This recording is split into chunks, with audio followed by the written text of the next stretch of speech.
Kumpirmado na hanggang Marso 2026 na lamang ang matagumpay na primetime action drama na FPJs, Batang Quiapo. At pagkatapos nito, ay magpapahinga muna si Coco Martin upang tutukan ang kanyang personal na buhay. Ayon sa isang source mula sa ABS-CBN, matagal na umanong napagdesisyonan ang pagtatapos ng serye at unti-unti na ring inaayos ang mga storyline para sa grand finale na inaasahang magiging emosyonal at pasabog. Pinamin din ng taga-ABS-CBN na isa-isa nang nagpapaalam ang ilang major characters ng serye habang patuloy namang nadaragdagan tungi ang mga bagong karakter upang mas mapatindi pa ang takbo ng kwento.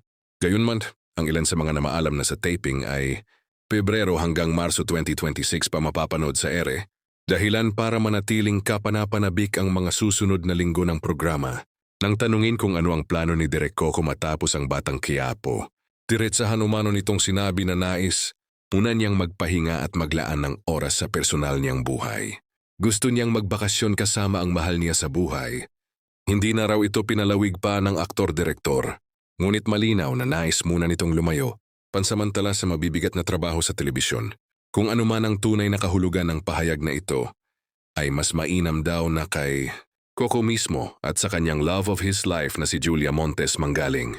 Sa ngayon, nananatiling pribado ang dalawa pagdating sa kanilang relasyon. Tintila mas pinipili nilang ipakita ito sa pamamagitan ng katahimikan kaysa ingay. Samantala, bago tuluyang magtapos ang FPJ's Batang Quiapo, asahan ang pagpasok ng mas mga bigating artista na tiyak na magdadagdag ng kulay at tensyon sa kwento.